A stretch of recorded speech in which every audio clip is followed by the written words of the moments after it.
এবার জেলেদের জালে ধরা পড়েনি ইলিশ বা অন্য সামুদ্রিক মাছ, তাই ট্রলার নিয়ে গভীর সমুদ্রে গিয়ে জ্বালানি খরচে তুলতে পারেননি তারা। এদিকে আগামীকাল সোমবার থেকে শুরু হচ্ছে ৬৫ দিনের নিষেধাজ্ঞা, তাই আগামী ২ মাসের বেশি সময় কিভাবে পরিবারের খাবারের যোগান দেবেন তা নিয়ে দুশ্চিন্তায় পিরোজপুরের প্রায় ৮,০০০ জেলে।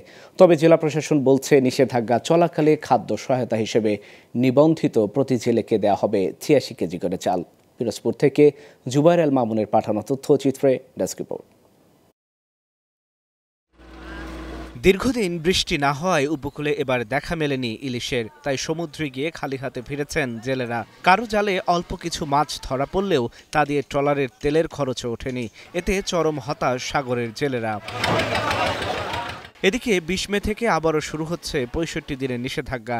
এতে টানা ২ মাসেরও বেশি সময় বেকার থাকতে হবে জেলেদের। তাই মাছ না পাওয়ায় ঋণগ্রস্ত জেলে ও মাছ ব্যবসায়ীদের দাবি নিষেধাজ্ঞার সময়সীমা খানিকটা কমিয়ে আনার। আমরা এখন সাগরে গেলে মাছ পাই না, তারপরে এখন আবার আইতেছে অবরোধ, ২০ তারিখ পর ৬৫ দিন অবরোধ।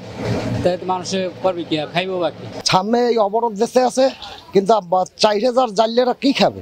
জেলে বাইরা শেষ হয়ে গেছে। আমার অন্তত ৫০টা ট্রলার দাদন, আমার বর্তমানে ৫টা ট্রলার আছে দাদন, আর তার সব বিলুপ্ত হয়ে গেছে। একটা ট্রলার যদি সাগরে ফিশিং করতে পাঠানো হয় তাহলে ৩ লক্ষ, ২.৫ লক্ষ, ৩.৫ লক্ষ টাকা ব্যয়। তারপর যদি থাকে অবরোধ, তাহলে তার জেলে বাঁচার কোনো পথ থাকে না। পিরোজপুর মৎস্যজীবী সমবায় সমিতির নেতাও বলছেন ৬৫ দিনের নিষেধাজ্ঞা কিছুটা কমিয়ে আনলে জেলে ও মাছ ব্যবসায়ীদের কিছুটা লাভ হতে পারে। আমাদের এই ৬৫ দিন দেওয়ার পরিপ্রেক্ষিতে ভারতের ট্রলারগুলা আমাদের সীমানায় আসা যে মাছগুলো ধরে নেয়, ডিমালা ইলিশ মাছ, সেটা খুব দুঃখজনক।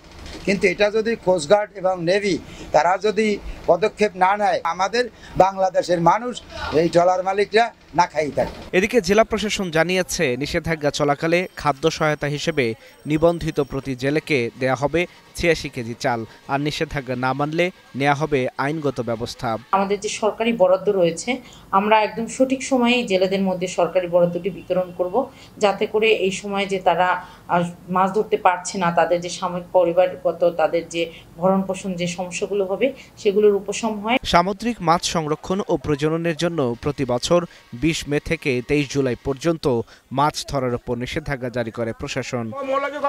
Global television news desk.